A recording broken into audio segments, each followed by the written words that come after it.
33.333। তারপরে দেওয়া আছে এরকম ডট ডট ডট।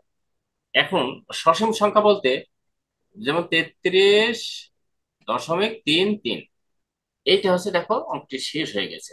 এর এর পরে নেই। আর এরপরে যখন দশমিক, এরকম দশমিক না ডট ডট দেওয়া হবে, এর মানে যে এটা চলছে অসীম।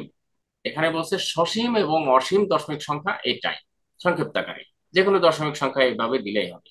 তবে এখানে আরেকটা কথা আছে এর মধ্যে, এই যে পৌনঃপুনিক সংখ্যা কিন্তু এসছে, খেয়াল করে দেখো এখানে পৌনঃপুনিক দশমিক ভগ্নাংশ আছে। এখন পৌনঃপুনিক সংখ্যাটা কি? পৌনঃপুনিক বা আবৃত দশমিক ভগ্নাংশ এটাকে বলা হয়। এখন পৌনঃপুনিক সংখ্যা বলতে যেমন মনে করো যে এই সংখ্যাটি এরকম 3 দেওয়ার পরে 3 পর্যন্ত, তারপরে ডট ডট ডট ডট।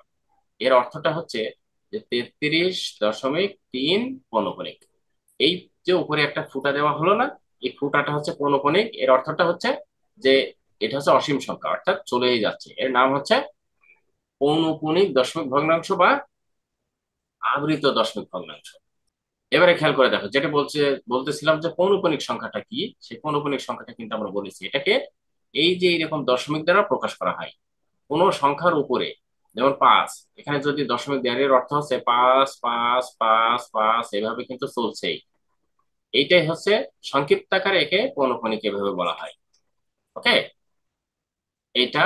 আর এর আরেকটি নাম হচ্ছে আবৃত দশমিক ভগ্নাংশ। এখন এটাকে কিন্তু আরেকটা সংখ্যা দ্বারা প্রকাশ করা হয়। এখানে খেয়াল করে দেখো এই যে এখানে কিন্তু বলেছে যে 33.3 পৌনঃপুনিক এটা, অথবা 33.3, এই যে উপরে বার চিহ্ন দেওয়া, এই বার চিহ্ন দিয়েও কিন্তু পৌনঃপুনিক বোঝানো হয়। এর অর্থ হচ্ছে যে এরকম দশমিক অসীম দশমিক সংখ্যা এভাবে চলছে। ঠিক আছে। এখানে আরেকটা বোঝার বিষয়, যে অনেকে আমরা এরকম এই যে ডট ডট লিখি, তাই না? ডট ডট লিখি।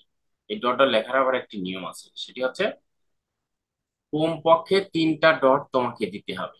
যদি তুমি 3টা ডটের কম দাও তাহলে কম্পিউটারে সেটা সাপোর্ট করবে না এবং অঙ্কটি ভুল হয়ে যাবে। এটা মাথায় রাখবে যে 3টা দিতেই হবে, 3টার বেশি দিলে ক্ষতি নেই, কিন্তু 3টার কম দিলে অঙ্ক ভুল। স্যার যদি মনে করে যে অঙ্কটাকে 0 দেবো, দিতে পারে। যেমন এখানে খেয়াল করে দেখো, প্রত্যেকটাতে দেখো কমপক্ষে 3টা করে কিন্তু কোন এই ইয়ে আছে, ডট ডট আছে।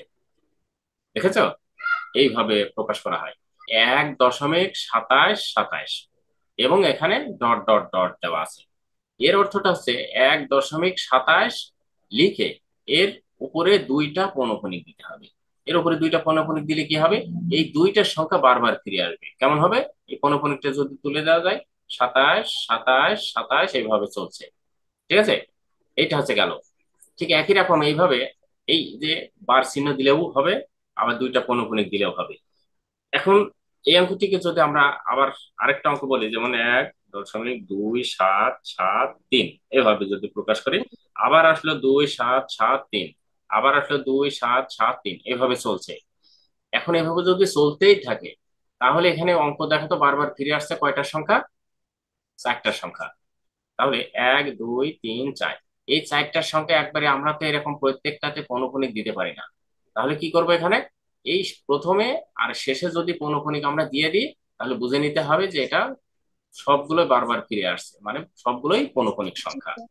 এখান থেকে খেয়াল করে রাখতে হবে যে আবার যদি আমরা এরকম না দিয়ে একবারে যদি বার চিহ্ন দিই, তবুও হবে। এই যে এখানে খেয়াল করে দেখো, এখানে কিন্তু একবারে বার চিহ্ন দিয়েই সবগুলো প্রকাশ করা হয়েছে। এভাবে দিলেও সমস্যা নেই। পৌনঃপুনিক দশমিক ভগ্নাংশ সসীম এবং অসীম সম্পর্কে আমার মনে হয় ধারণাটা হয়েছে।